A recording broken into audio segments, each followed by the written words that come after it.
சைவத்தின் மேல் சமயம் வேறில்லை.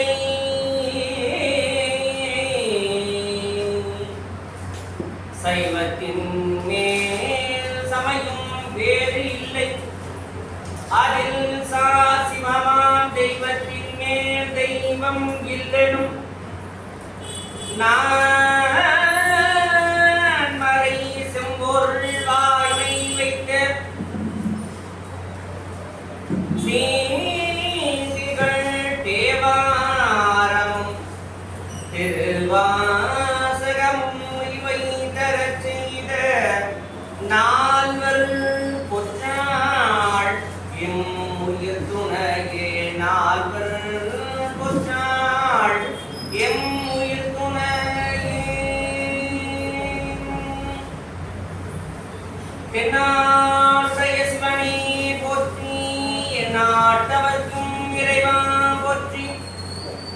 ஏகம் பத்துரையந்தாய் போற்றி, பாகம் வெள்ளுவனாய் போற்றி. காவாய் கனகத் திரளே போற்றி, கைலை மலையானே போற்றி போற்றி. வெற்றி வேல் முருகனுக்கு அரோகரா. வெற்றி வேல் முருகனுக்கு அரோகரா.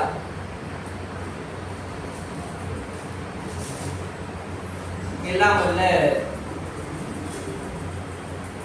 தர்மமிகு சென்னை கந்தக்கோட்டம் ஆன்மீக பள்ளிநேரியானையுடனாகிய கஞ்சப்பெருமானுடைய திருவருளை போற்றி வணங்கி மிக சிறப்பான முறையில் நம்முடைய சென்னை மாநகரத்திலே சைவ சமயத்தை 100 ஆண்டு காலம் கடந்தும் மிக சிறப்பான முறையிலே வளர்த்து வரக்கூடிய நம்முடைய சென்னை கந்தக்கோட்டம் சைவ சமய பக்தஜன சபையை சார்ந்த அரங்காவலர் பெருமக்களுக்கும் குறிப்பாக நம்முடைய வணக்கத்திற்குரிய திரு சரவணன் ஐயா அவர்களுக்கும் அவர்களோடு நின்று அற்புதமான முறையிலே நம்முடைய நிகழ்வுகளை எல்லாம் சிவனே நிகழ்த்தி வரக்கூடிய சிறு அரியார்கள் நிகழ்ச்சி திரு ராம்குமார் ஐயா அவர்களுக்கும் ஏனைய அன்பர்களுக்கும் வருகின்ற சீரடியார் மக்களாக அனைவருக்கும் பணிவார்ந்த வணக்கங்களை முதலாவதாக தெரிவித்துக் கொள்கின்றேன்.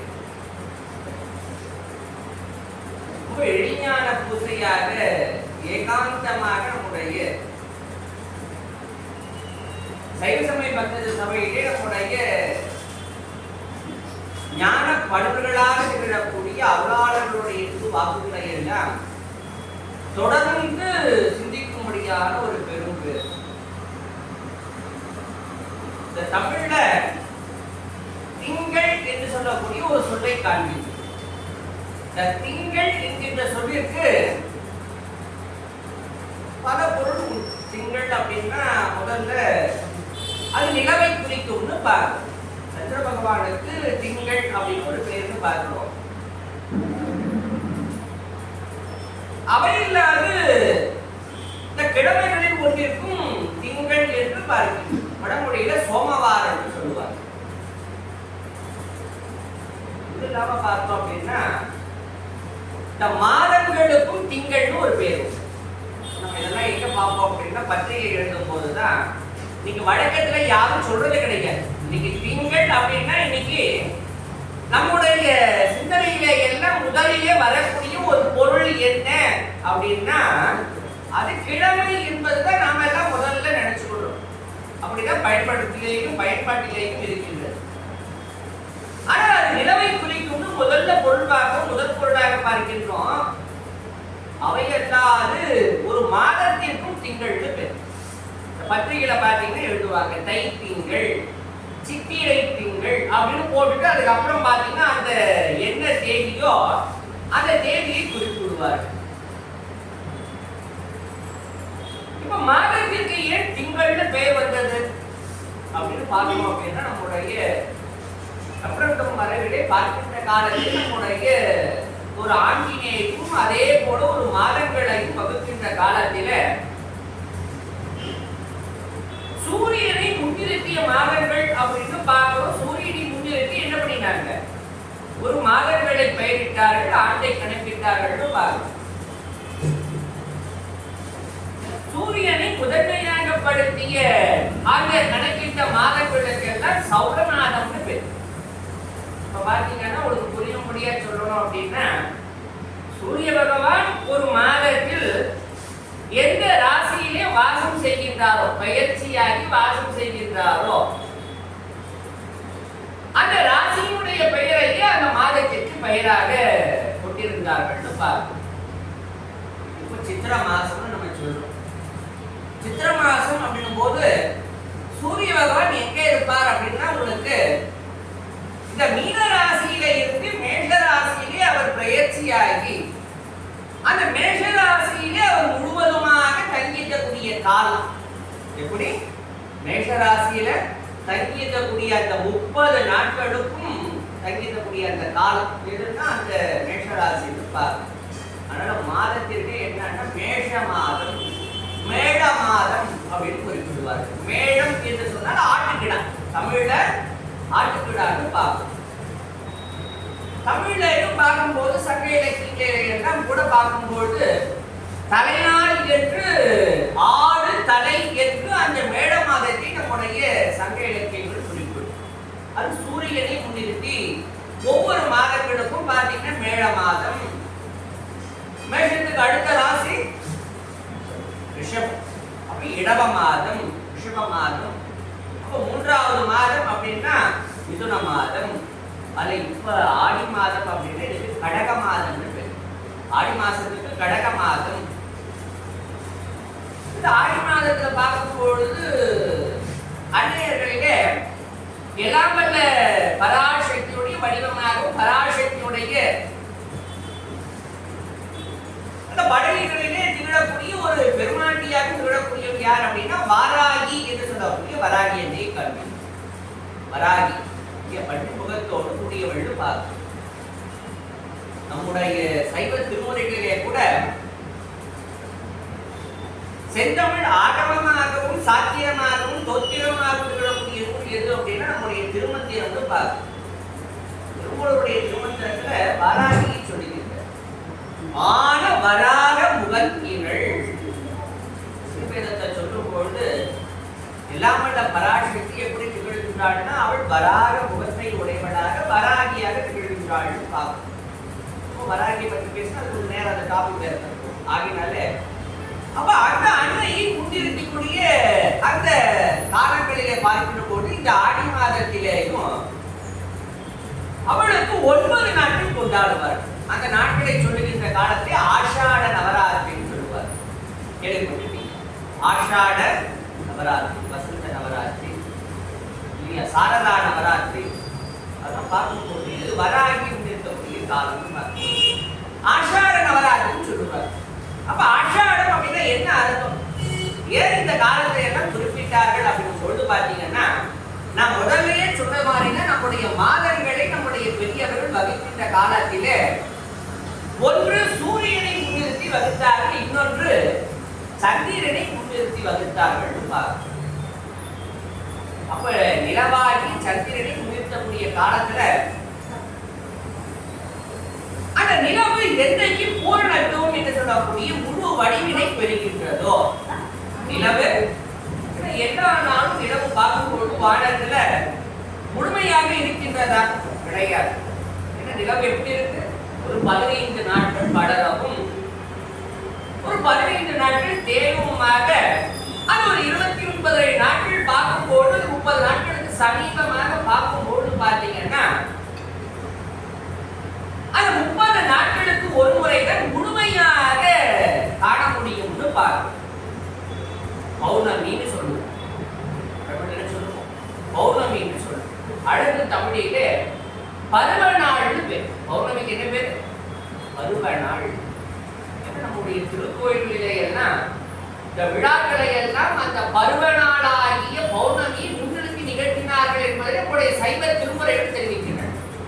பருவநாள் விழவடு என்று அந்த விழாவையும் நம்முடைய தேவார பதிகத்திலே நம்முடைய அருளாள பெருமக்கள் பதிவு செய்கின்றார்கள். பருவநாள் அப்படின்னு பேர்.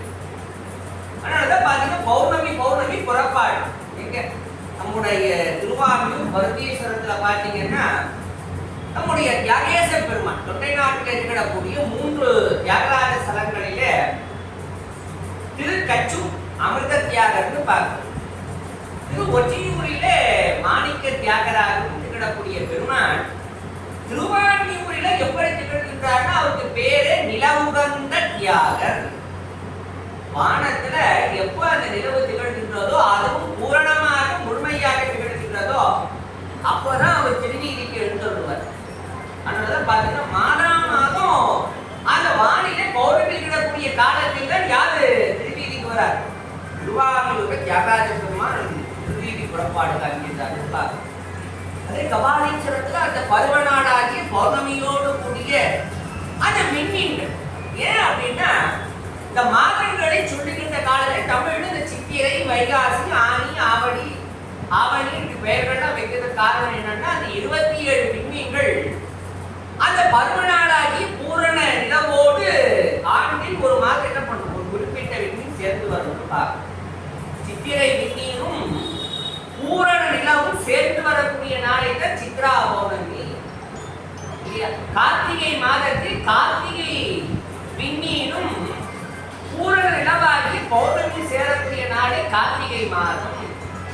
புஷ்யம் என்று சொல்லக்கூடிய பூச விண்மீனும் பௌர்ணமியில் சேரக்கூடிய நாளினை தைப்பூசமாக அது தை மாதமாக நம்ம எல்லாம் கொண்டாடிக்கணும்.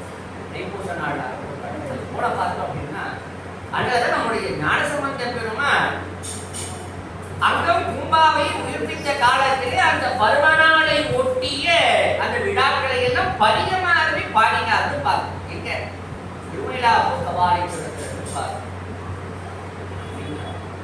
பார்க்கும்போது அது அந்த பூரண நிலவும் அந்த 27 விண்மீன்களிலே உத்ராஷாடம் என்று சொல்லக்கூடிய உத்ராட விண்மீன். என்ன நட்சத்திரம்? உத்ராட நட்சத்திரம். உத்ராஷாடம் பேர். அந்த உத்ராஷாடமும் பௌர்ணமியும் இரண்டும் சேர்ந்து வரக்கூடிய அந்த காலம் தான், அந்த நாள் தான் இன்றைய நாள். இன்னைக்கு பார்த்தீங்கன்னா 7:30 இருந்து இன்னைக்கு பௌர்ணமி. இன்னைக்கு சாயங்காலம் உத்ராடம் வந்தாச்சு. அப்ப இந்த ஆஷாடம் அப்படின்றது பெயர். இந்த ஆடி மாதத்துக்கு வடமொழியில ஆஷாட மாதம்னு பேர். ஆடி மாசத்துக்கு ஆஷாட மாதம்னு பேர். அந்த உத்ராஷாடம் என்று சொல்லக்கூடியதுல ஆஷாடம் என்பதை மட்டுமே சுருக்கி என்ன பண்றோம்? ஆஷாடம் நாளடைவிலே திரிந்து ஆடியானது சொல்லுவார்.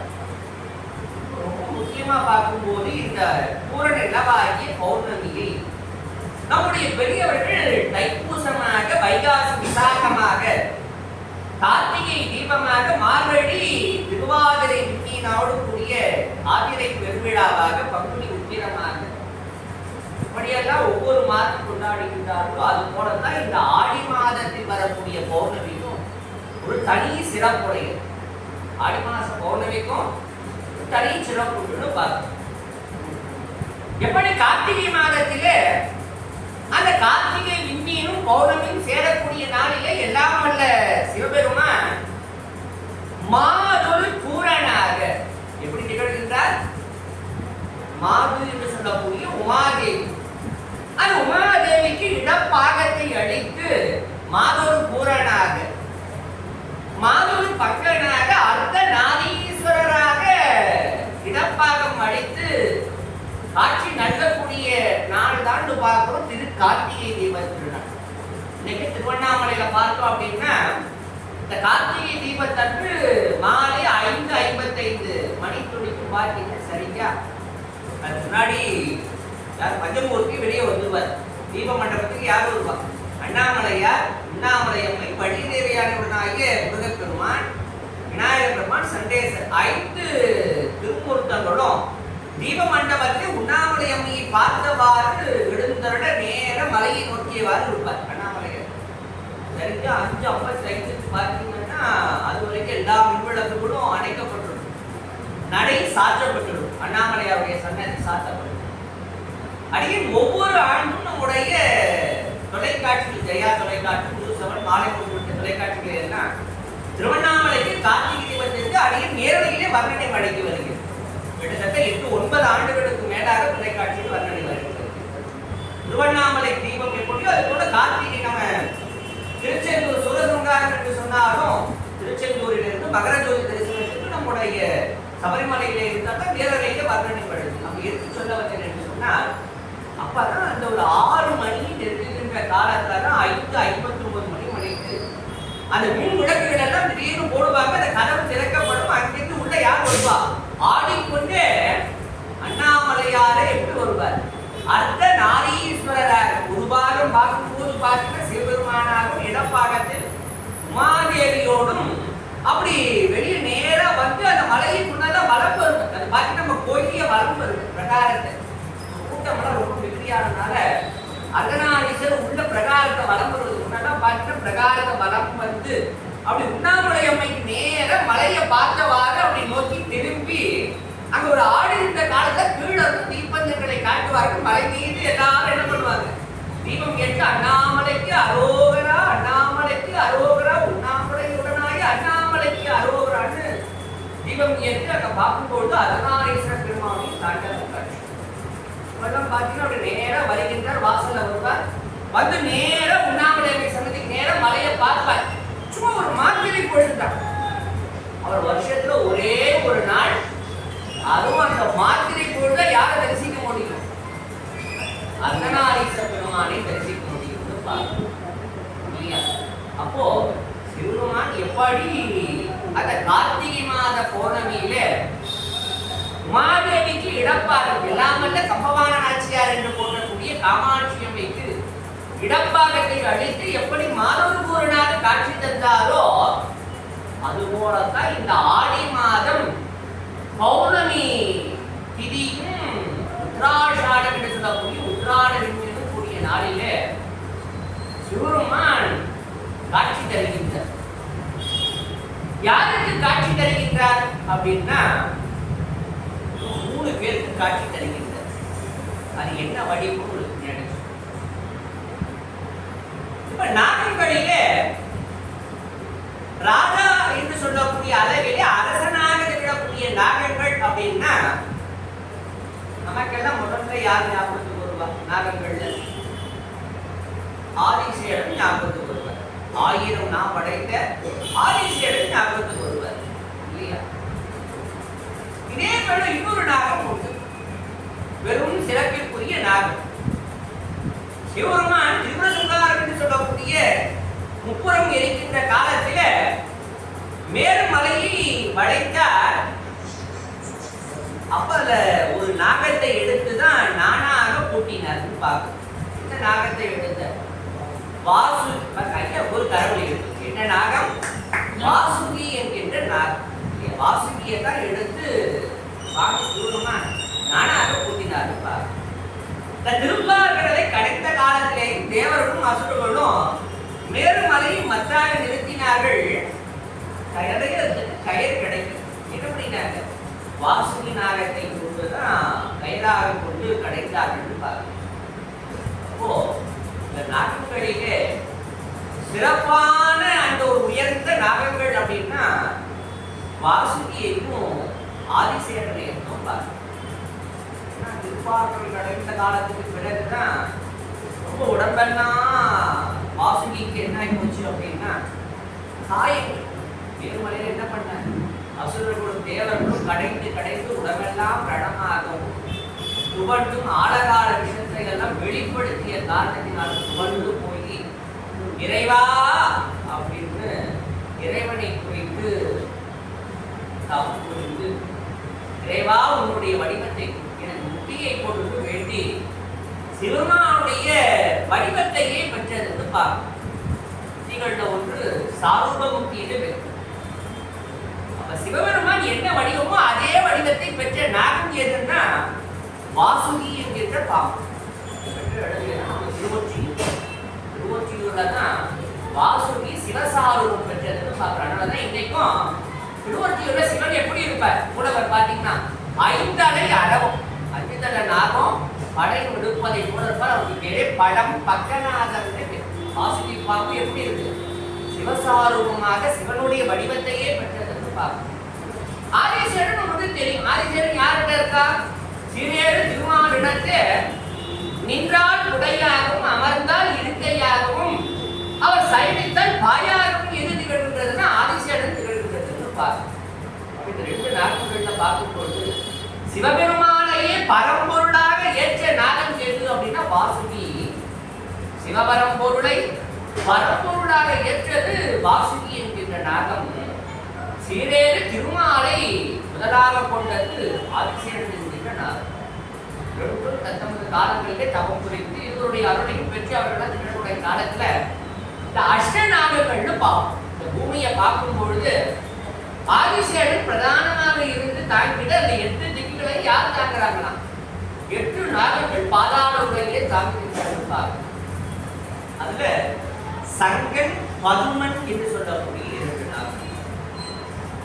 இந்த சங்கன் என்கின்ற நாகம் யாரை குருவாக கொள்கின்றது அப்படின்னா வாசுகியை குருவாக கொள்கின்றது. வாசுகியிடத்தே குருவாக பணிந்து வாசுகியினிடத்தில் தீக்கைகளை எல்லாம் பெற்று சிவமே பரம்பொருள் என்கின்ற நிலையிலே சிவபெருமானை பணிந்து வணங்கி நாள்தோறும் சிவபூசை ஆற்றி வருகின்றது என்று பார்க்கிறோம். பதுமன் என்கின்ற நாகம் என்ன பண்ணது அப்படின்னா ஆதிசேடனை தமது குருவாக கொண்டு ஆதிசேடன் இடத்தை உபதேசம் பெற்று என்ன பண்ணது? சீரேறு திருமாலையே முழுமுதலாக கொண்டு மகாவிஷ்ணு தான் உலகின் மேலானவர் பெரியவர் என்கின்ற நிலையில் யார் வழிபாடு செய்கிறார்? இந்த பதுமன் என்கின்ற நாகம் நாள்தோறும் வழிபாடு செய்கிறது. 2 பேரும் தனித்தனியா வழிபாடு சிவமே பரம்பொருள்னு சங்கடம் திருமாலே பரம்பொருள் என்று பதுமனும் அங்கே தவம் செய்து வழிபாடு செய்கின்ற காலத்துல 2 பேரும் நட்போடு இருந்தவர்களுடைய கடையில 4 பட்டம் என்ன வந்தது? எப்பவுமே 2 பேரு ஒரு இடத்துல இருக்காங்கன்னாலே என்ன வந்துடும்? கருத்து வேறுபாடு வந்து சொல்லுவாங்க. பதுமன் சொல்லிட்டு ஏ சங்கனே, ஏ சங்கனே, நீ என்ன நாள்தோறும் சிவபூஜை செய்கின்ற சிவனை காட்டிலும் மேலானவர் யார் தெரியுமா? உலகின் பரம்பொருள் யார் தெரியுமா? ஸ்ரீநேரு திருமாலே உலகின் பரம்பொருள் என்று. ஏ அறிவு குறைந்த பதுமனே, சிவமே மேலான பரம்பொருள். சிவனோடு ஒக்கும் தெய்வம் தேடினும் இல்லை, அவனோடு ஒப்பார் இங்கு யாவரும் இல்லை என்று சிவமே பரம்பொருள் என்று யார் சொல்றாங்க? இங்க சங்கன் பதுமனிடம் 2 பேரும் ஒருவருக்கு ஒருவர் என்ன வந்தது? வாய் தகராறாக 2 பேரும் வாக்குவாதம் இதெல்லாம் கடையில தீர்வு எட்டவில்லை. யாரை சென்று அணுகுவது அப்படின்னும் போது 2 பேரும் தன்னுடைய குருவாகிய ஆதிசேடனையும் வாசுகியையும் குறித்து தவம் வருகின்றார்கள். இப்ப வாசுகியும் ஆதிசேடனும் 2 பேரும் கேட்கின்றார்கள். 2 பேரும் கேட்கின்றார்கள். நம்முடைய குருவாக இருக்கக்கூடிய பெருமக்களே, பரம்பொருளாக இருக்கக்கூடிய சிவபெருமான் தான் மேலானவன் என்று சங்கன் கூறுகின்றான். இல்லை இல்லை, திருமால் தான் மேலானவன் என்று யார் கூறுகின்றேன். இருவரில் சிறந்தவர் யார் என்று தாங்கள் தான் கூற வேண்டும்னு 2 பேராலே என்ன பண்ண முடியல. ஆதிசேடனாலும் வாசுகியினாலும் பதில் சொல்ல முடியாது. அவர் என்ன பண்ணாருன்னா, நீ நேராக நாகங்கள்ல ஒருத்தர் யாருன்னா பதஞ்சலின்னு பேர். பதஞ்சலி இடத்தை கேட்டுட்டோன்னே பதஞ்சலி இடத்தை வந்து 2 நாகங்களும் கேட்கிறது. அவரும் என்ன பண்ணிட்டாரு? மாறுபடியா நீ இடத்தை போகும்போதுதான் அப்ப தேவலோகத்துல யார் இருக்காருன்னா பிரகஸ்பதி என்று சொல்லக்கூடிய குரு பகவான். என்ன இவருக்கு தான் என்னன்னா தேவலோகத்தில் நடக்கக்கூடியது பூலையில் நடக்கக்கூடியது என்ன ஒவ்வொருடைய வரலாறுகளை எல்லாம் நடக்கக்கூடிய நிகழ்வுகளை எல்லாம் யார் அழைத்து நட்பு அழைத்து ஒருவருக்கும் எடுத்து சொல்லுவது. யார் எடுத்து சொல்ல முடியும்? ஒரு குரு தான் எடுத்து சொல்ல முடியும் இல்லையா? முருகப்பெருமான் கூட திருச்செந்தூருக்கு வந்த படைவீடு தங்கி இந்த படைவீடு அமைத்து தங்கினார் சூரகார காலத்தில். அப்ப இந்த அசுரன் யார் என்பதை எல்லாம் யார் அங்கே முருகப்பெருமானிடத்தில் விவரிக்கின்றார்னா பிரகஸ்பதியாகி குரு பகவான் தான். அந்த புராணத்தை பார்ப்போம். அப்போ இந்த சங்கனுக்கும் பதுமனுக்கும் பிரகஸ்பதியாகி குரு பகவான் தான் விளக்கம் சொல்லியிருக்கிறார். சங்கன் பதுமனே தக்க காலத்தில் தான் வந்திருக்கீங்க. ஏன்னா இருவரும் யார் மேலானவர் என்பதை காட்ட வேண்டும், சிறந்தவர் என்பதை என்பதை அறிய வேண்டும் என்று நினைக்கிறது அல்லவா? உங்களுடைய கேள்விகளுக்கெல்லாம் விடையளிக்கக்கூடிய விதமாகத்தான் இறைவன் தோன்றிருக்கின்றார். அத்தகைய வடிவத்தை காண வேண்டிதான் எல்லாம் வல்ல சிவபெருமானுடைய இடப்பாகத்திலே திகழ்கின்றாலே எல்லாம் வல்ல உமாதேவி. அந்த உமையவிட எங்க பெருமானுடைய திரு கைலாயத்தை விடுத்து உலகிலே உன்னைமானம் என்று சொல்லக்கூடிய வடத்திலே தவம் புரிகின்றாள். அவளுக்கு உலகத்தில் இப்ப என்ன பேர் அப்படின்னா ஆவுடை நாயகி என்று பேர்.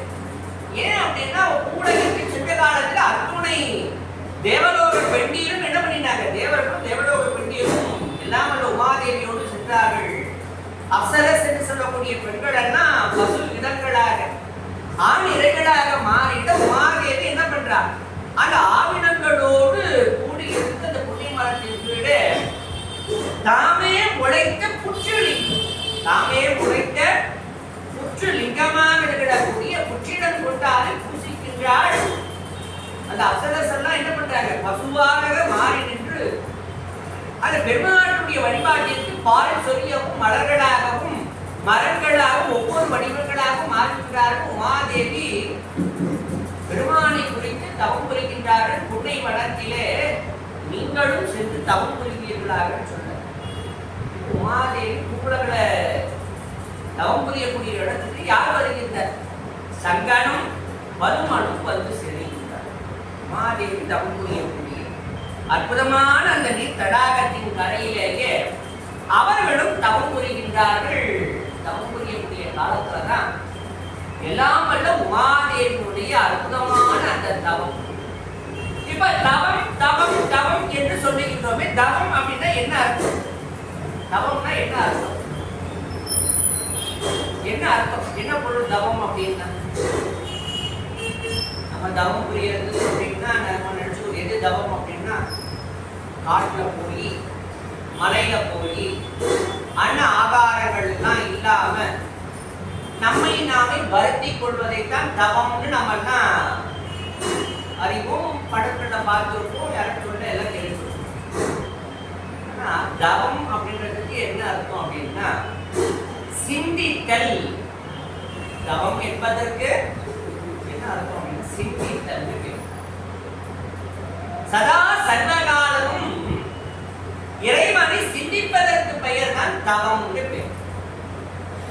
இப்போது என்ன பண்றது?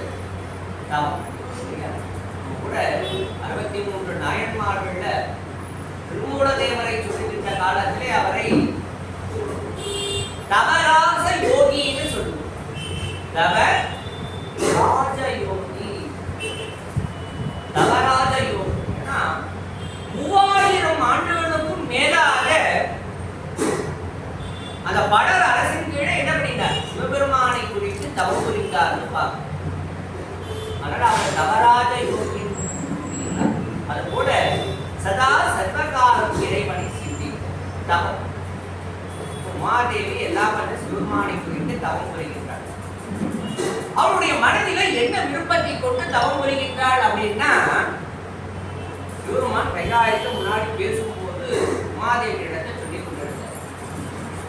என்ன அப்படின்னா, உமையவிடே நீ எப்படி தவம் புரிந்து எம்முடைய இடப்பாகத்தை பெற்றாயோ அதுபோலவே உண்மை அல்லாது இன்னொருத்தருக்கும் இடப்பாகம் கொடுத்திருக்கிறோம், இன்னொருத்தருக்கும் இடப்பாகத்தை அளித்திருக்கின்றேன் அப்படின்ட்டு யார் அப்படின்னா சீடே திருமாலுக்கும் இடப்பாகத்தை அளித்தேன்னு யார்கிட்ட சொன்னார்? உமாதேவி இடத்தை சொல்லியிருந்தார். ஏன்னா சீடே திருமால் என்பவர் யார் அப்படின்னா நம்முடைய பராசக்தியுடைய சிறப்புகளை எல்லாம் சொல்லுகின்ற காலத்தில் வடமொழியில சொல்லுகின்ற காலத்திலே ஆதி பராசக்தியாக இருக்கக்கூடிய அன்னையே அந்த 4 காலங்களிலே 4 விதமான வடிவங்களை கொண்டிருந்தாள்.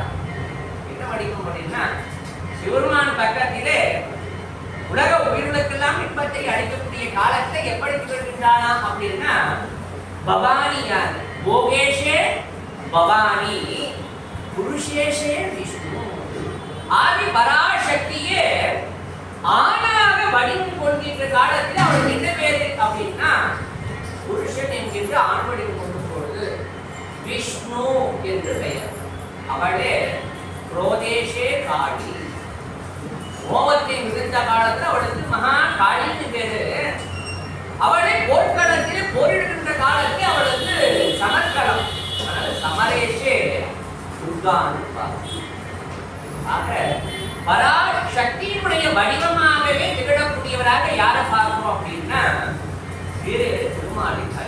திருமால் சொன்னார், திருமாலுக்கு இடப்பாகம் அழைத்து அது அதனாக நான் திகழ்கின்றேன் சொன்ன உடனே, அப்படியா சுவாமி, அத்தகைய காட்சியை ஞானும் காண வேண்டும் என்ன பண்ணினான், விருப்பம் கொண்டாள். அத்தகைய விருப்பத்திற்காக தான் எங்க வந்து தப்பு புரிகின்றாள்.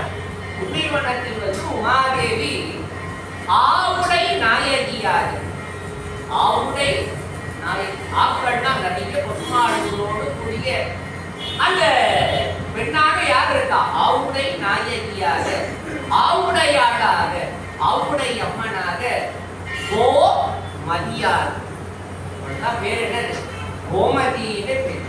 கோமதியாக தவம் புரிகின்றாள். இப்ப அவருடைய விருப்பம் ஈடேறும் இடத்துல எல்லாம் அல்ல சிவருமான் ஓர் ஆடி மாதம் பௌர்ணமி நிலவும் உத்ராட விண்மீனும் கூடிய நாளிலே தான் எப்படி வெளிப்படுகின்றார். அந்த புண்ணிய மரத்தின் கீழே சிவருமான் ஹரிஹரனாக, ஹரி அர்த்தனாக, மார்பொரு கூரனாக, மகா சங்கர நாராயணராக காட்சி தந்தார். அதனாலதான் ஆடி தபஸ் இல்லையா. இன்னைக்கு அந்த புண்ணிய மனத்துக்கு தான் சங்கரன் கோவில்னு பேர் இல்லைங்களா. சங்கரன் கோவில் நம்முடைய திக்கலாம் கோவிலும் திருநெல்வேலி மாவட்டத்தில் பார்க்கும் கோவிலும் நம்முடைய சங்கரன் கோயில். ஏன்னா எல்லாம் அந்த சிவருமானுக்கு அந்த தலத்துல சங்கரலிங்க சுவாமி கோமதி அம்பாள்னு பேர். அப்போ அந்த பெருமானுடைய பெயரே ஊருக்கு பெயராக சங்கரன் கோயிலாக இருக்கக்கூடிய தலத்துக்கு இன்னைக்கு காலையில பாத்தீங்கன்னா கோமதி அம்பாள் ஆடி தபஸ். காலையில 10 நாள் இந்த உற்சவம் அம்பாள் கோமதி அம்பாள் உற்சவத்துல இன்னைக்கு காலையில பாத்தீங்கன்னா தவக்கோலத்துல அம்பாள் ஒரு காலம் மடிச்சும் ஒரு காலை வலது காலை பாத்தீங்கன்னா இடக்காலை மடித்து அப்படி வலது காலை நிலையில பாத்தீங்கன்னா அப்படி காலை திருப்பி அப்படி 2 கரங்களையும் மேல தூக்கி மேல பாத்தீங்கன்னா விபூதி மூட்டை, விபூதி பைன்னு சொல்றோம் இல்லையா. அந்த விபூதி பையை தலைமீது சுமந்தவளாக கழுத்துல ருத்ராட்ச மாலை அணிந்த நிலையிலே சங்கர நாராயணராக திகழக்கூடிய அரி அர்த்தரை காண வேண்டி என்ன பண்றா, அவள் தவம் புரிவதற்காக தபசு மண்டபம் பேர். நகர கோயில பாத்தீங்கன்னா நேர் தெற்கு மாடவி, அந்த தெற்கு மாடவியில பாத்தீங்கன்னா தென்மேற்கு மூலையில ஒரு மண்டபம் உண்டு. அதுக்கு தபசு மண்டபம் பேர். காலையில சாயங்காலம் மட்டும் 5 மணி மட்டும் அம்பாள் அந்த தவக்கோலத்தில் இருக்கும். சாயங்காலம் ஒரு 5:30 6:45 மணி போலதான் பாத்தீங்கன்னா சாமி எப்படி திருவண்ணாமலையிலே அந்த சூரிய அஸ்தமனம் முடிஞ்சு தீபம் ஏற்றக்கூடிய காலத்துல எப்படி திருவண்ணாமலையிலே அந்த நாரீஸ்வரராக வெளிப்படுகின்றாரோ அதே போலதான் இன்றைய நாளிலேயும் பார்த்தீங்கன்னா சங்கரநாராயண சுவாமி எப்படி வருவார், சரியாக அந்த 5:50 மணி துணிக்கு பார்த்தீங்கன்னா கோவிலிருந்து புறப்பட்டு அந்த வெள்ளி இடவ வாகனத்திலே சங்கர நாராயணராக சங்கரநாராயண சுவாமி வெளிப்பட அந்த தெற்கு மாநிலத்தில் பார்த்தீங்கன்னா தபசு மண்டபத்தின் நேரம் அம்பாள் வருகை தர 3 முறை கோமதி அம்பாள் போய் சங்கர நாராயணரை பலம் வந்து அப்படி எதிர்க்கும் பொழுது அப்பதான் சுவாமியுடைய மாலையை அழித்து அந்த மாலைகள் கொண்டு வந்து கொடுத்து வழிபாடு நடக்கும். வஸ்திரங்கள்லாம் மாறி ஆடி தபசு பல ஆயிரக்கணக்கான பக்தர்கள் அந்த வீதியில குழுமையை இருந்து தரிசிப்பார்கள். அப்படியே கல்லூரி அங்கே திருநெல்வேலியில் படிக்கும் போது எனக்கு கிட்ட இருக்கிற தரிசனங்களை எல்லாம் கண்ணுற்றவர். அது முடிச்ச உடனே ராத்திரி பார்த்தீங்கன்னா 12 மணிக்கு மருதபஸ்ன்னு பேர் 2வது காட்சி. இன்னைக்கு நைட்டு பார்த்தீங்கன்னா 12 மணிக்கு மீண்டும் என்ன பண்ணுவாருன்னா சங்கரலிங்க சுவாமி யானை வாகனத்துல வருவார். இப்ப சாயங்காலம் எப்படி வந்தார், சங்கர நாராயணராக வந்தார்.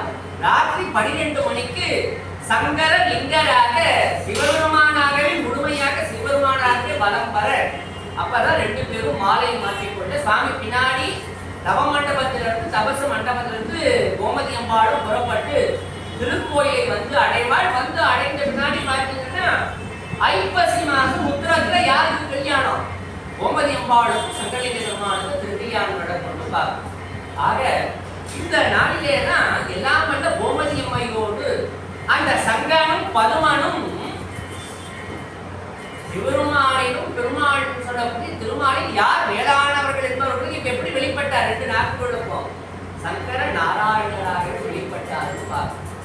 பார்த்தீங்களா? அவர்களுக்கு காட்சி தந்த 2 நாகங்களும் என்ன பண்ணிருக்கு?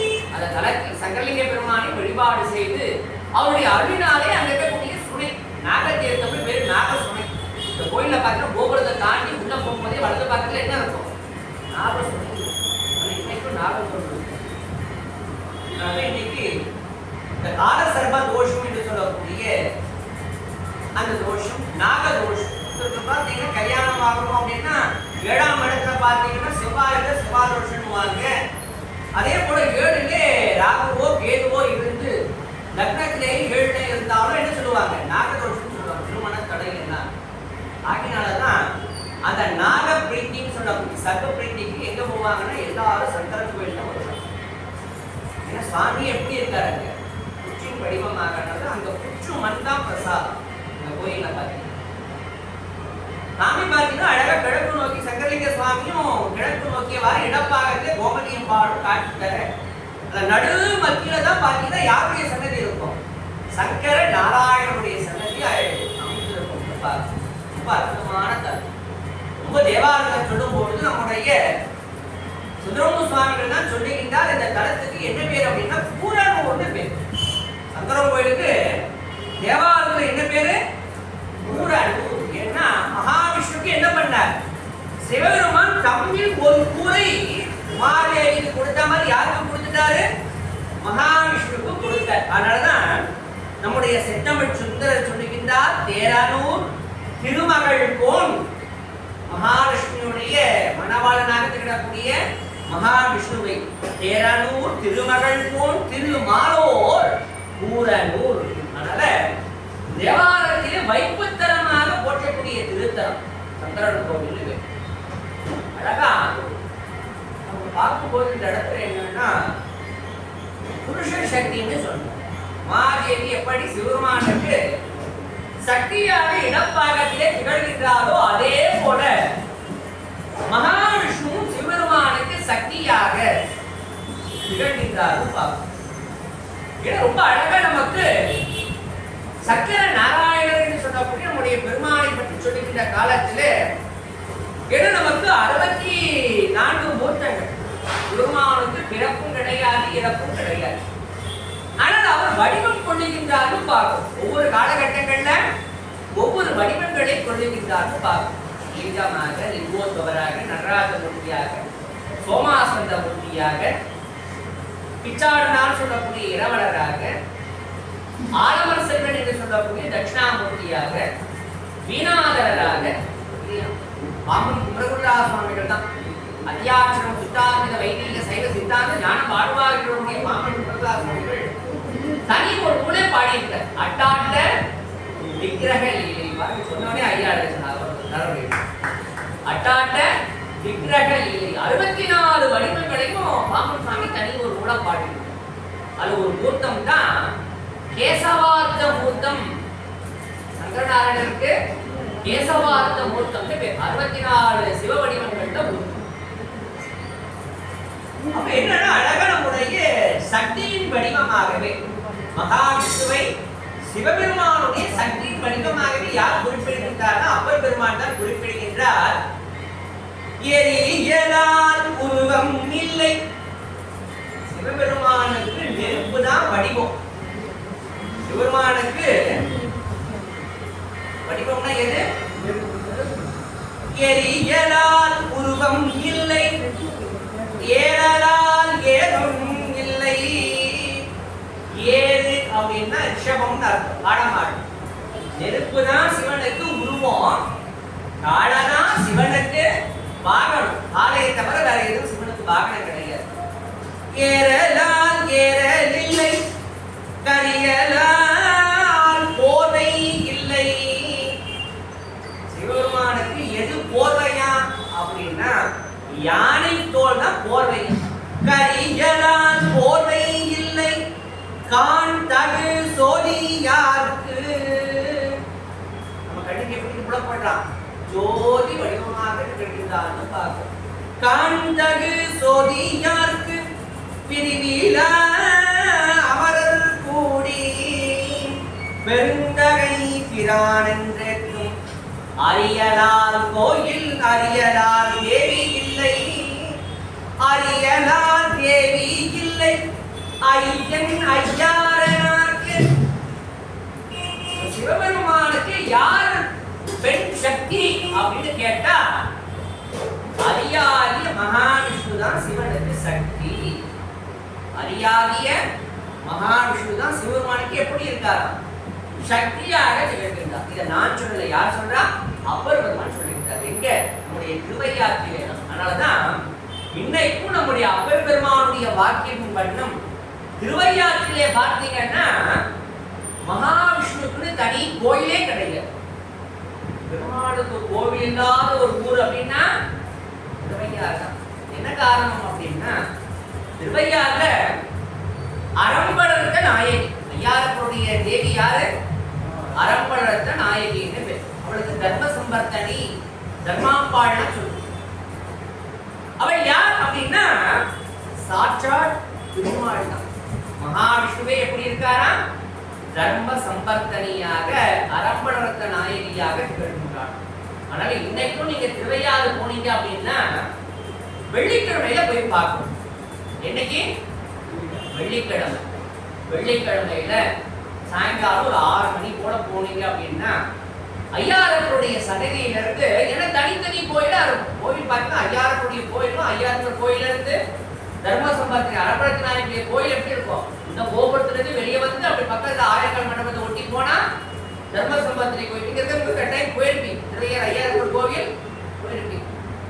வெள்ளிக்கிழமை ஐயாரப்பர் சன்னதியில இருந்து யார் வருவானா? மகாலட்சுமி. ஒரு சிவாலயத்துல வெள்ளிக்கிழமை மகாலட்சுமிக்கு புறப்பாடு நடக்கூடிய இடம் எது? திருவையாறு தான்.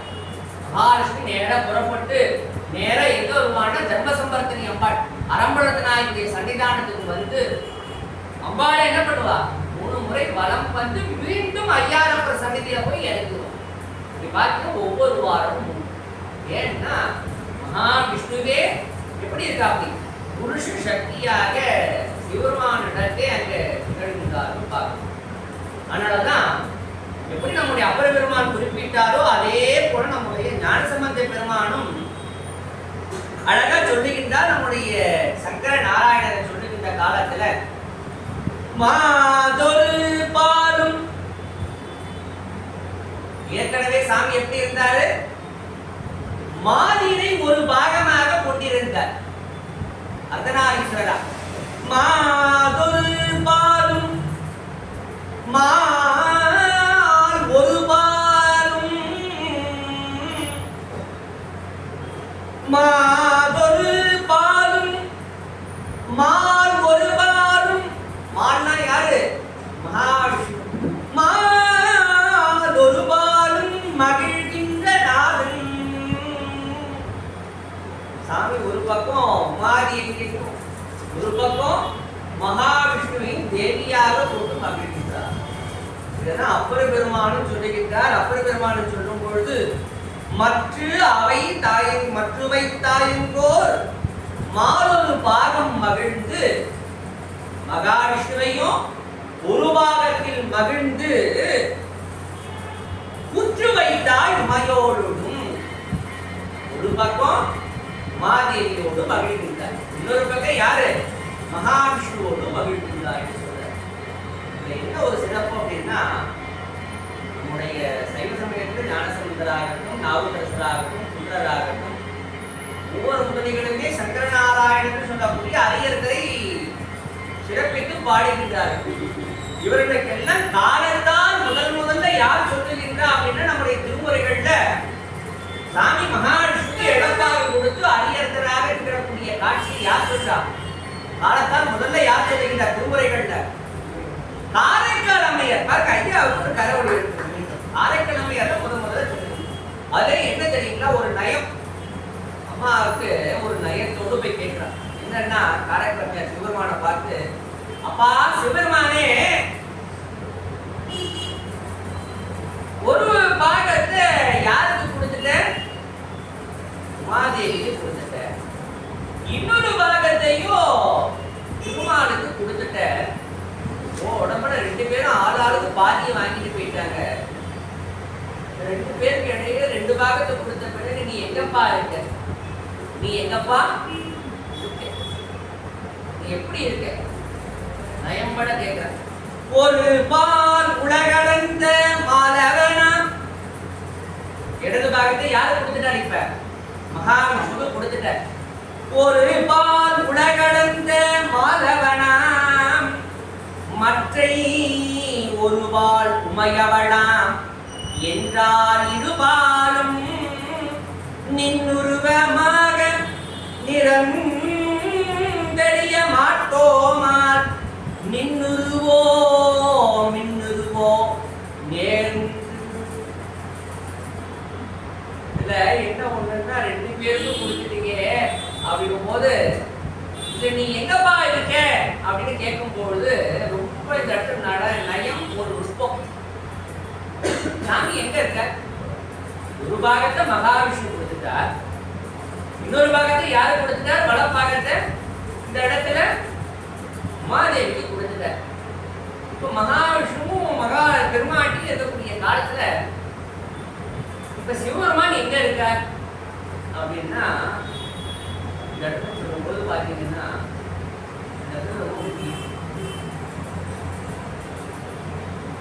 அம்மை வேறு அல்ல, அப்பன் வேறு அல்ல. பூவுல இருந்து வாசத்தை தனியா பிரிக்க முடியுமா? பூவுல இருந்து வாசத்தை தனியா, அந்த மனத்தை தனியா பிரிச்செடுக்க முடியுமா? எப்படி அந்த பூவையும் மனத்தையும் பிரிக்க முடியாதோ அது போல சிவத்தையும் சக்தியையும் பிரிக்க முடியுமா? முடியாது. அதனால இந்த வலப்பாகத்துல திகழக்கூடிய பராசக்தியா திகழக்கூடிய கொடுத்த பாகம் யாருக்கு அப்படின்னா, உமாதேவியில யாரு? உமாதேவியோ யார் இருக்கா? சிவபெருமானே இருக்க. உலகிலே அருள் படைத்தல், உலகிலே இருக்கக்கூடிய உயிர்களை எல்லாம் காப்பதற்கு இடப்பாகத்தை கொடுக்கிறார். வலப்பாகத்தில் சிவபெருமானாக இருக்கும் போது இடப்பாகத்தை யாருக்கு முதல்ல கொடுத்தார்? உமாதேவிக்கு கொடுத்தார். அவதான் திருவருள் சக்தி, பராசக்தி. உலக உயிர்களுக்கெல்லாம் போகங்களை எல்லாம் வாரி வழங்கி அத்துணை நலன்களை அளிப்பவளாக யாரு? இடப்புறத்திலிருந்து உமாதேவி வெளிப்பட்டான்னு பார்க்கணும் இல்லையா?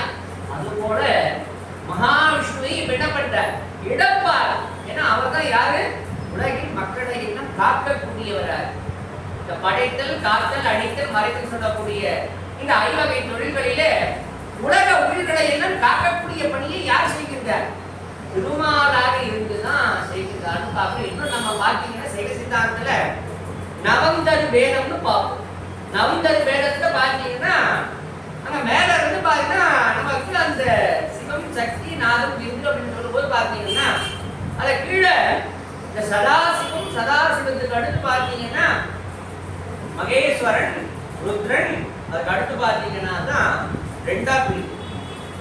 திருமால் நான்முகன் என்கின்ற போது பார்த்தீங்கன்னா சம்புபட்சம், அனுபட்சம்னு பிரிவு. சம்புபட்சம் அப்படின்னா சாட்சாத் சிவபெருமானே, சாட்சாத் சிவபெருமானே மகாவிஷ்ணுவாக திகழ்கின்றார். சாட்சாத் சிவபெருமானே நான்முகனாக திகழ்கின்றார். அதனாலதான் இன்னைக்கு நம்ம சிவன் கோயில்லாம் போறோம் அப்படின்னா சிவாலய கோட்டங்கள் அப்படின்னு சொல்லக்கூடிய சிவாலயத்திலே சிவபெருமானுக்கு நேர் பின்னாடி கோஷ்டத்தில் இருக்கக்கூடிய பெருமாள் யாரு அப்படின்னா சாட்சாத் சிவபெருமானே. சிவபெருமானே எப்படி இருக்காரு? சங்கு சக்கரதாரியாக மகாவிஷ்ணுவா சிவபெருமானே இருக்கு.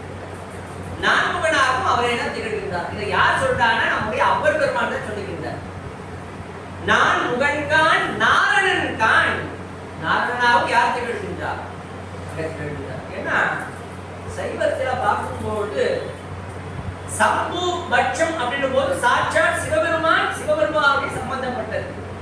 அனுபட்சம் அப்படின்ற போதுதான் உலகத்துல ஆன்மாக்கள், அந்த உலகத்துல பிறந்து வளர்ந்து வரக்கூடிய ஆன்மாக்கள் பெறக்கூடிய பதவி, விஷ்ணுன்னு சொல்லக்கூடிய பதவி, அது அனுபட்சம். அதனாலதான் ஒரு நாராயணன், ரெண்டு நாராயணன் இல்ல, நமக்கு அப்பர் பெருமான் சொன்னார் இல்லையா, 100 கோடி பிரம்மர்கள் நொந்தினார் 6 கோடி நாராயணன். அப்ப என்னன்னா நம்ம குழந்தைக கூட அடிமுடி தேடிய விஷ்ணுவையும் அடிமுடி தேடிய விஷ்ணுன்னு சொல்லக்கூடிய நாராயணனையும் இடப்பாகம் அளித்த சிவபெருமான் அளித்த நாராயணனை நம்ம என்ன பண்ணக்கூடாது? ரெண்டையும் போட்டு குழப்பிக் கொள்ளக்கூடாது. அதனால என்னன்னா அங்க என்ன சொல்றாரு, அனுபட்சத்துல வரக்கூடிய 100 கோடி பிரம்மர்கள் நுங்கினார் 6 கோடி நாராயணர் அங்கனே 7 கங்கை மணல் எண்ணில் இந்திரர் ஈடு இல்லாதவன் ஈசன் ஒருவன் என்று சொல்றார். ஆகினாலே பராசக்தியின் அம்சத்திற்கு அம்சமாக சிவருமாவுடைய அம்சத்திற்கு சிவமாகவே திகழக்கூடியவராக யாரு, இடப்பாகத்திலே மகாவிஷ்ணுவோடைய வடிவம் தாங்கியவராக சிவருமான் அரிக அர்த்தனாக ஹரிஹரனாக சங்கர நாராயணராக திகழ்கிறார். எப்படி நம்ம சைவத்துல எப்படி நம்முடைய அம்மையாரிலே இருந்து நம்முடைய நால்வர் பெருமக்கள் இருந்து அருளாளர்கள்லாம் போற்றினார்களோ அதே போல இந்த வடிவத்தை யாரும் ஏற்றுக்கொண்டார்கள் அப்படின்னா சங்கரநாராயண வடிவத்தை சீரேறு திருமாலை முதலாக கொண்ட ஆழ்வார்களும் ஏற்றுக்கொண்டார்கள். இதுதான் ரொம்ப முக்கியம். பொதுவா சைவ வைணவ என்ன உண்டு, அந்த காலத்துல 2 பேருக்கு இடையில பார்த்து சைவ வைஷ்ணவ வேதம் உண்டு. 2 பேருக்கு சண்டையெல்லாம் போட்டுக்கிட்டார் ஒரு காலகட்டங்கள். சிவனே பெரிது பெருமாளே பெரிதுன்னு இல்லைங்களா? அப்ப பார்க்கும்போது வைணவ ஆழ்வார்கள் 12 ஆழ்வார்களிலே முதல் ஆழ்வார். ஏன்னா வைணவம் எங்கே பார்த்தீங்கன்னா வைணவ மரபு பழமையான வழிபாடு. சீரேறு திருமாலுடைய வழிபாடும் தொல்காப்பியர் காலத்திலேயே பார்த்தீங்கன்னா சேயோன்னேய மைமறை உலகம் என்று, சேயோன் என்பதற்கு சிவந்தவன் அப்படின்னு சிவபெருமானையும் குறிக்கும், சேயோன் என்பதற்கு முருகனையும் குறிக்கும். ஏன்னா நம்ம சைவத்துல ஐமுக சிவமும் அறுமுக சிவமும் வேறு வேறு அல்ல, 2 பேரும் ஒண்ணுன்றது நம்ம கோட்பாடு. அதனால சேயோன் மேயும் மைவரை உலகம், மாயோன் மேய காடுரை உலகம். மாயோனாகிய மகாவிஷ்ணுடைய உலகம் எதுனா காடு, உள்ளே நிலம். ஆகினால பழமையான அந்த திருமாலை வழிபடக்கூடிய மரபு நம்முடைய தமிழர் மரபு தான். அப்ப என்னன்னா பின்னாடி ஆழ்வார்கள் எப்படி சைவ சமயத்தில் ஞானசம்பந்தரும் நாவுக்கரசரும் எப்படி சைவத்தையும் தமிழையும் நீங்க சைவத்தையும் மீட்டெடுத்தார்களோ பல்லவர் காலத்துல, அது போல அந்த விண்ணவ வழிபாடு சொல்லக்கூடிய விண்ணகர வழிபாடாகிய வைணவத்தை யார் அங்க தூக்குகின்றார்கள்? ஆழ்வார்கள். அதிலே குறிப்பாக முதலாழ்வார் மூவர். அதிலே எந்த பகுதி? நம்ம தொண்டை நாடு. நம்மை தொண்டை நாட்டிலே எந்த இடத்துல? முதலாழ்வார் பொய்கையார் நம்முடைய காஞ்சிபுரம், கல்வியில் கரையில்லாத காஞ்சிபுரத்துல தான் அவதாரம் பண்றார். 2வது ஆழ்வார் நம்முடைய பூதத்தாழ்வார் கடல்மல்லை தலசைனம் சொல்லக்கூடிய நம்முடைய மாமல்லபுரம். 3வது நம்முடைய பேயாழ்வார் எங்க? மயிலாப்பூர் தான் இல்லையா? அதனால இவங்க 3 பேருக்கு அடுத்துதான் மற்ற ஆழ்வார்கள் எல்லாமே அவதாரம் செய்தார்கள். இந்த மூவர் தான் வைணவத்தை அந்த காலகட்டத்திலே மேலும் விரிவாக திருமால் வழிபாட்டை விரிப்பதற்கு காரணம் யாரு? இந்த மூவர் தான் பார்க்கிறேன். இந்த 3 பேர் யாருடைய காலத்தை ஒட்டியவர்கள்னா ஞானசம்பந்தர் நாவுக்கரசருடைய காலத்தை அடுத்ததாக வந்தவர். ஞானசம்பந்தருக்கும் நாவுக்கரசருக்கும் அடுத்து வந்தவங்க தான் யாரு? இந்த 3 பேர் பார்க்கணும். ஆகியனாலதான் ரொம்ப அழகா, ஏன்னா அந்த காலகட்டம் என்பது சிவபெருமானையும் திருமாலையும் ஏற்றுக்கொள்ளப்பட்ட காலம். அதனாலதான் பல்லவர்கள் குடவரையில பல்லவர்கள் பாண்டியர்கள். குன்றக்குடி போனீங்கன்னா இன்னைக்கும் நம்ம மலை மேல இருக்கக்கூடிய முருகனை மட்டும் வணங்கிட்டு வந்திருக்கோம் குன்றக்குடியில. ஆனா அந்த மலை ஏறக்கூடிய பாதையிலேயே பார்த்துட்டு படிக்கட்டுக்கு இடது பக்கம் பார்த்துட்டு இந்த யானை கட்டுற இடம் இருக்கும். அந்த இடத்துல பார்த்துட்டு குடவரை கோயில் உண்டு. வரிசையா சிவனுக்கு குடவரை ஆலயம் இருக்கும். பாண்டியர்கள் எடுப்பிட்ட குடவரை கோயில். அந்த குடவரை கோயில்ல போய் பார்த்தீங்கன்னா யாருக்கு வடிவம் இருக்கும் அப்படின்னா சங்கர நாராயணருக்கு வடிவம் இருக்கும். யாருக்கு இருக்கும்? சங்கர நாராயணன். இந்த கருவறையில பார்த்தீங்கன்னா பாண்டியர்கள் மலையை எப்படி இங்க பல்லவர்கள் கோயில் கட்டுறதுக்கு மலையை குடைஞ்சு சிவனுக்கு ஒரு சன்னதிக்கும் பக்கத்திலே யாருக்கு? பெருமாளுக்கு சன்னதி அமைக்கின்றார்களோ அந்த நடுநாள் நம்முடைய சோழ நாட்டுல எப்படி காவிரி கரையில முத்தரைய மன்னையர்களும் பார்க்கும்போது சிவனுக்கு ஒரு குடவரை அமைத்து பக்கத்திலேயே மகாவிஷ்ணுக்கு எப்படி ஆலயத்தை அமைக்கின்றார்களோ அது போல பாண்டியர்கள் என்ன பண்றாங்க? சிவனையும் பெருமாளையும் பக்கத்தில் வைத்துதான் சிவாவிஷ்ணு கோயில்களாக தான் ஆரம்பத்தில் எப்படி எடுத்தார்கள்? பல்லவர்கள் எடுத்தார்கள் பார்க்கும். ஆகினாலே குன்றக்குடி போனீங்கன்னா அடுத்த வாட்டி போனா பாருங்க குன்றக்குடி கோயில். அப்ப வைணவத்திலேயே நம்முடைய ஆழ்வார்கள் பாடுகின்றார்கள். பார்க்கும்போது முதல் ஆழ்வார் யாரு?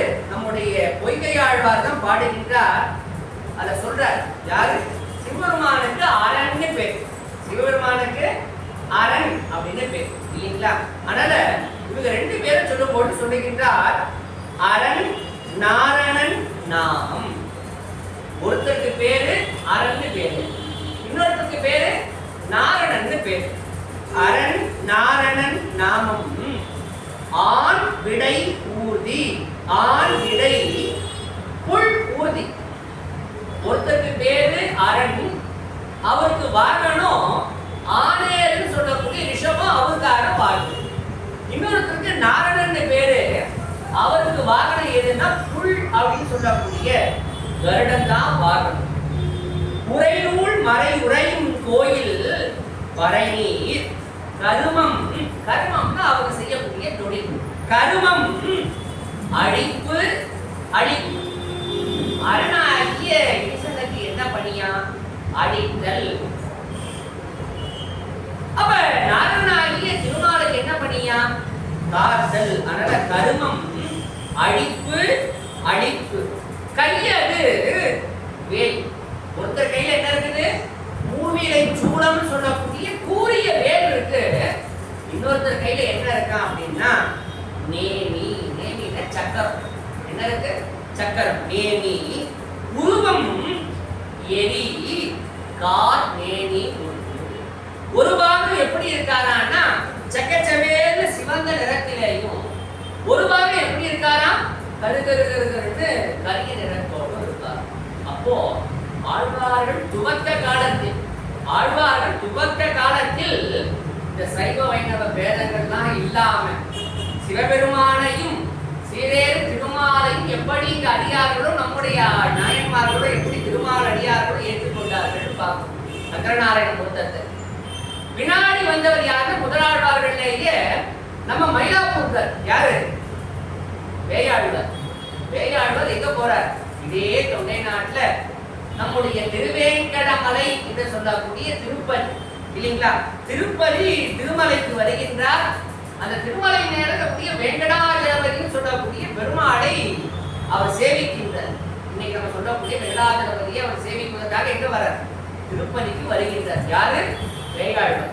இப்ப வேயாழ்வாருக்கு அந்த திருப்பதி திருமலை மீது அந்த இறைவன் எப்படி காட்சி கொடுத்தானா அப்படின்னா சங்கர நாராயணராகத்தான் காட்சி கொடுத்தான்.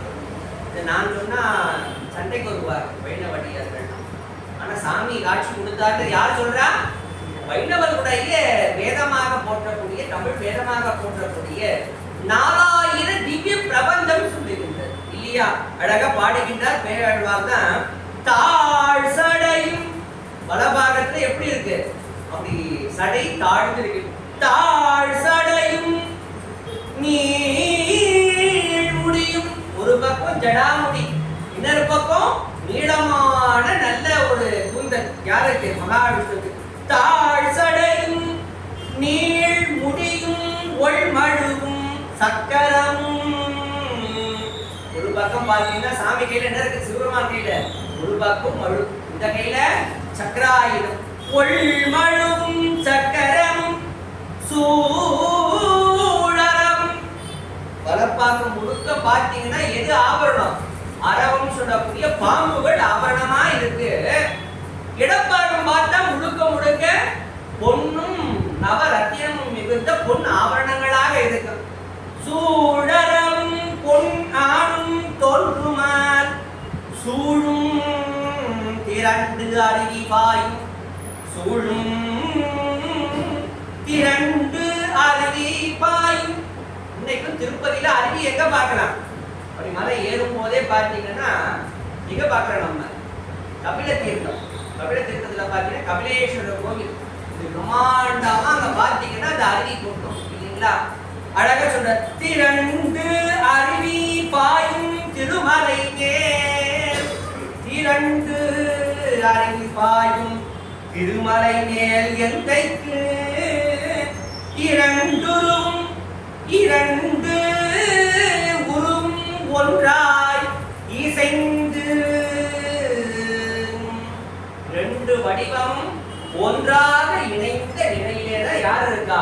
இந்த திருமலை மீது திருவேங்கட முடையானாக சங்கர நாராயணரே காட்சி தருகின்றான். காட்சி தந்தான்னு யார் பாசுரத்திலே பாடி பரவியிருந்தார் நம்முடைய பெரியாழ்வார். ஆகினால ரொம்ப அற்புதமான நாள் இந்த நாள். என்ன கார்த்திகை தீபம் எப்படி அர்த்தநாரீஸ்வர பெருமானுடைய வழிபாட்டிற்கும், கார்த்திகை தீபம் அர்த்தநாரீஸ்வர வழிபாட்டிற்கு எப்படி முக்கியத்துவம் வாய்ந்த நாளோ, அவரை வழிபாடு செய்து அவரை நினைந்து போற்றக்கூடிய நாளோ, அதே போல ஆஷாட மாதமாகிய ஆடி மாத பௌர்ணமி இந்த உத்திராட நாள் அரியர்தராகிய சங்கரநாராயண பெருமானை போற்றி வணங்கக்கூடிய ஒரு நாள்னு பார்க்கணும். ஆகினாலே தான் அற்புதமான இந்த நாளில் நம்முடைய ஆடி தபசிலே எல்லாம் வல்ல அன்னை கோமதி அம்மை அழகாக அந்த தபசு கோலம் கொண்டு அங்கே சங்கர நாராயண பெருமானை காண தவக்கோலம் பூண்டவளாக வருகின்றாள்னு பார்க்கணும். அழகாவுடைய பிள்ளை தமிழ்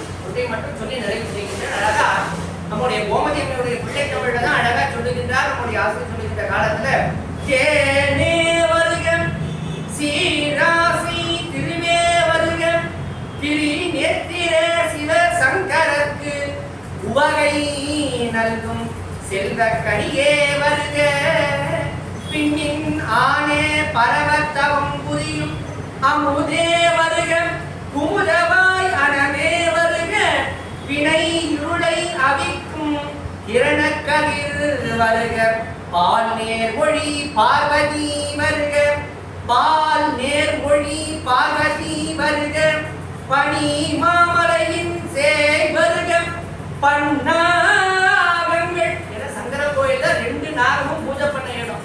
பன்னாகங்கள் 2ம் வழிபாடு புரியும், பன்னாகங்கள் 2ம் வழிபாடு புரியும் உன்னை வனமானே வருக, உன்னை வனமானே வருக உயிர் அனைத்தும் வளர்க்கும், உயிர் அனைத்தும் வளர்க்கும் அணையே வருகவே, அணையே வருகவே மண்டல் கமழ் மலர் குழல் கோமதி வருக வருகவே மண்டல் கமழ் மலர் குழல் கோமதியே கோமதியே வருக வருகவே கோமதியே வருக வருகவே கோமதியே வருக வருகவே.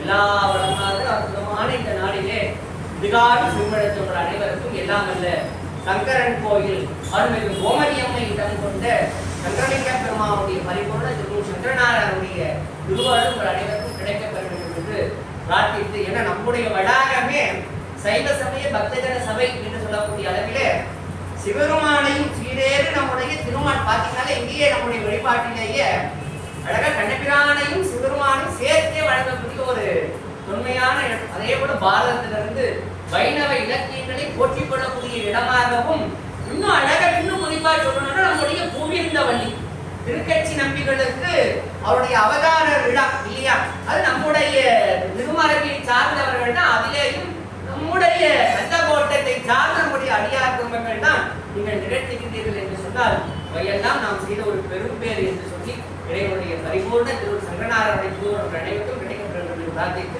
அடியவன் இந்த அளவிலே அதை செய்கின்றேன்.